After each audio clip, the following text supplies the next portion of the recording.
Kamusta, Aries? Welcome to Like a Tarot.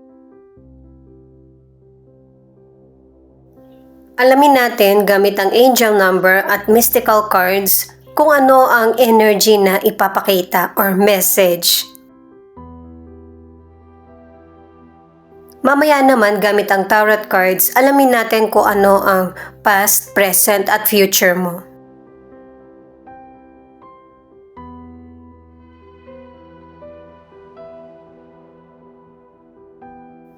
Four, 4. Listen to what someone might be saying to you.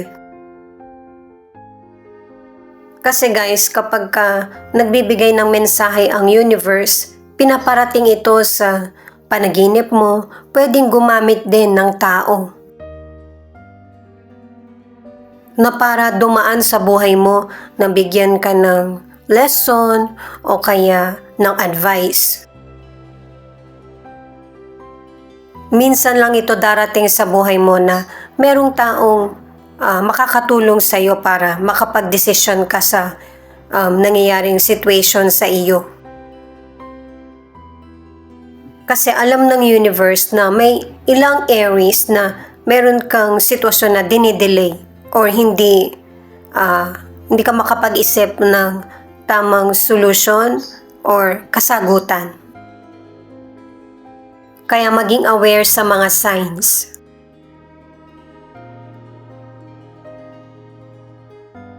Posible na ang ilang Aries ay yung nagre-research ka sa sitwasyon na kinakaharap mo. Dahil sa may ilang Aries na yung plano mo, worries, ay sinasarili mo lang. Kasi naghihintay ka pa ng magandang pagkakataon.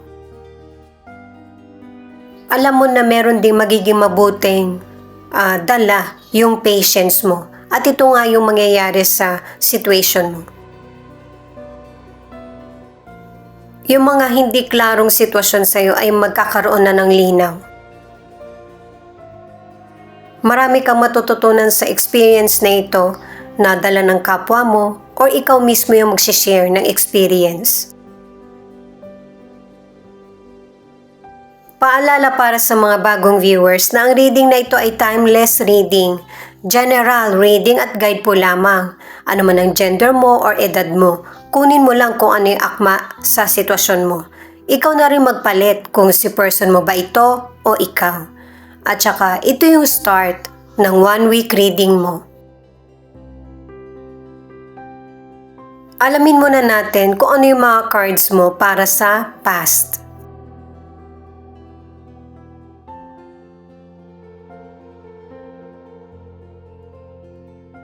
The Temperance, 3 of Cups, 3 of Pentacles. Itong mga cards mo ang nagsasabi na hindi mo na kailangan hintayin pa kung ano yung right timing para sa iyo.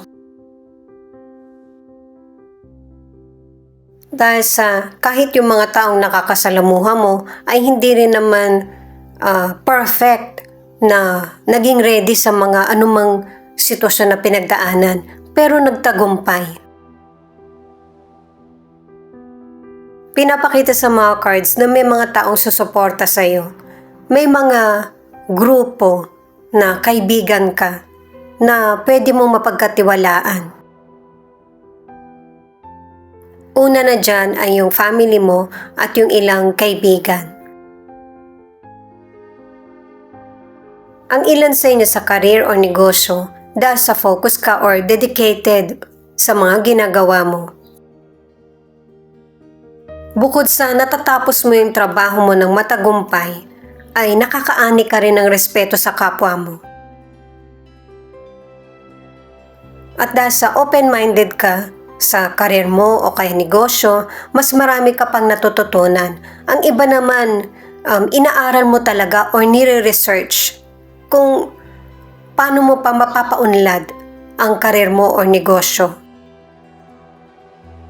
Meron ding ilang person na mag-a-advise sa'yo.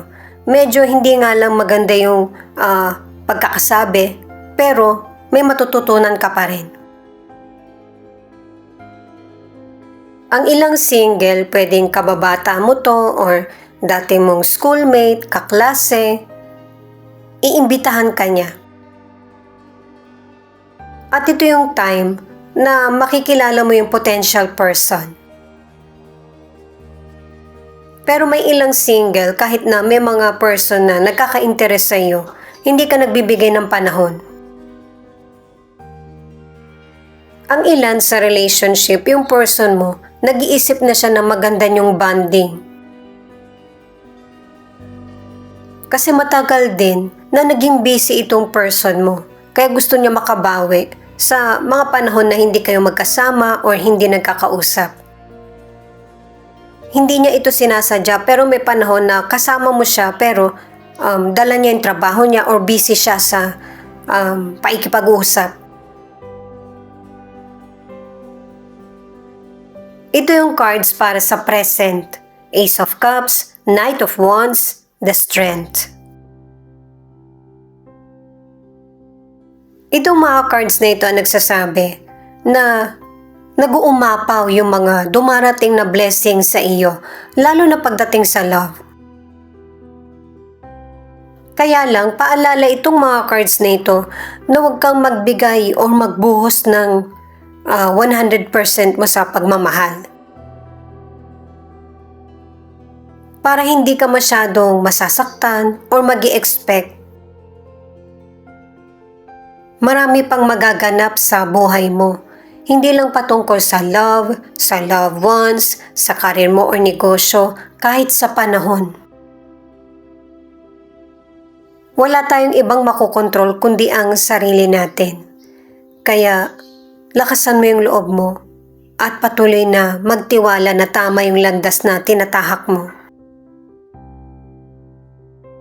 Pinapaalalahanan na single ka man or nasa relationship, huwag kang padala sa nakaraang kalungkutan, anuman yung sitwasyon na kinaharap mo. Ang ilang Aries sa negosyo or career, maganda yung nagiging takbo nito. Kaya, pagdating sa financial, umaayon din sa iyo yung kapalaran. Pero ang dapat mong pag-ingatan, yung emosyon mo. Kasi may ilang Aries na yung bang hindi mo naman gustong bumili or gumastos, pero nauudyokan ka. Karamihan sa atin may mga weakness na ganyan, na nahihirapan kang kontrolin. Pero unti-untiin mong maiwasan ito. Para sa ilang single, yung desisyon mo at saka feelings ay importante. Kahit na nagmamadali yung potential person na magkarelasyon kayo agad. Para naman sa ilan na nasa relationship, nakatatlong cards ka na yung relasyon nyo ng person mo maibabalik sa dating maayos. Pareho kasi kayong willing na maging close muli sa isa't isa. 5 of Wands, 7 of Cups, 10 of Cups. Ito yung cards para sa future. Itong mga cards mo para sa future, pinapakita na magulo yung isip mo sa mga gusto mong gawing desisyon kahit na marami kang option. Ginagawa mo ito para sa family mo or sa person mo.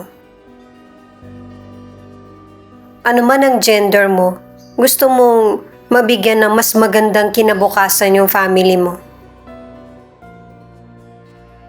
Ito yung isa sa dahilan kaya may ilang Aries na late ka na makatulog or hindi ka makatulog. Yung bang kakaisip kung ano ba yung makakabuti para sa sitwasyon mo. May ilan na sinasabi mo ito sa family mo or person mo. Ang ilan sa inyo sa kalusugan na paglalabanan mo yung sakit mo kung meron ka mang illness. Ang ilan naman hindi ka nag-e-exercise, kundi nasa routine mo na yung panay ang kilos. Kaya nakakaiwas ang ilang Aries sa malubhang sakit. Yung pagtitipid mo or pagtitiis ay nakakatulong na para makaiwas sa malubhang sakit or ma-improve yung kalusugan mo. Para sa ilang single, pinakita na sa mga naunang cards yung soulmate na card.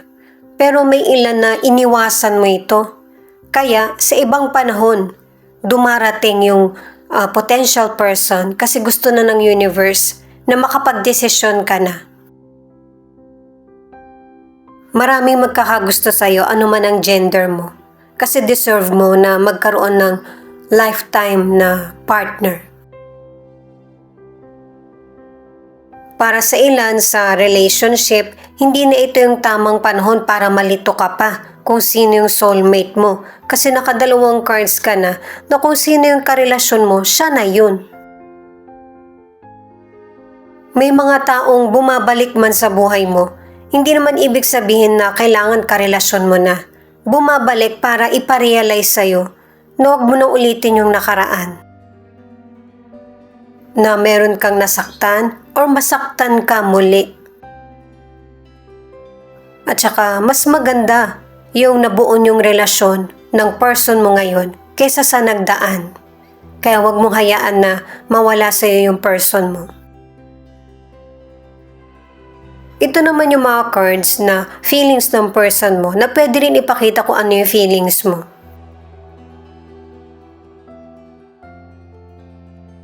Kahit na marami ka nang naisakripisyo sa relasyon nyo ng person mo, meron pa rin siyang napapansin. At tingin niya ito yung isa sa kakulangan, yung give and take sa relasyon nyo.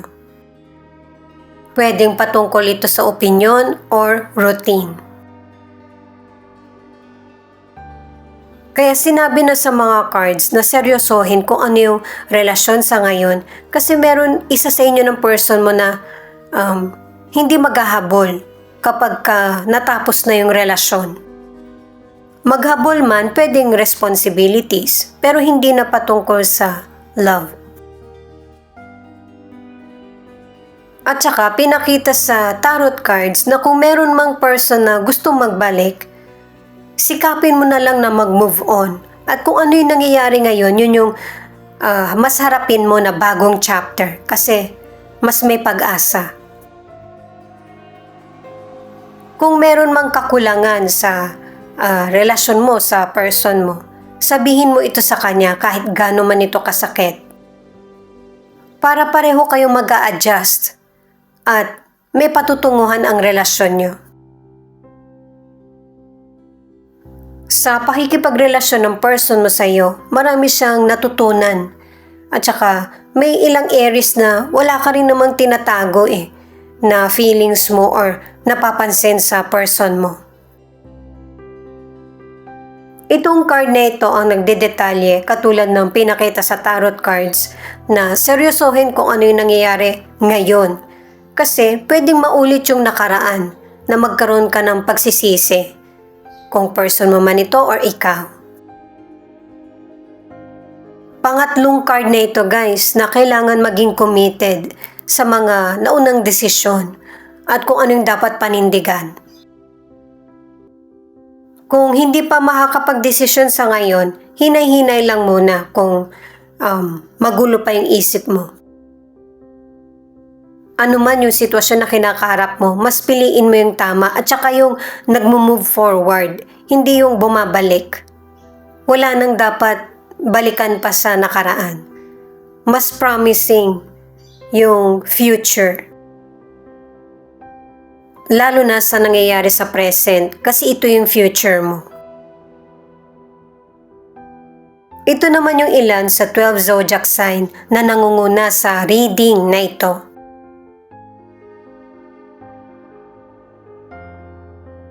Libra, Aquarius, Capricorn, Taurus, Sagittarius, Cancer, Aries, at Pisces. Thank you nga pala sa mga nag-like, share, comment, and subscribe. Ingat po kayo palagi saan man kayo naroon. Ito naman yung mga letra na posibleng andito yung letra ng pangalan ng person mo or letra ng pangalan mo.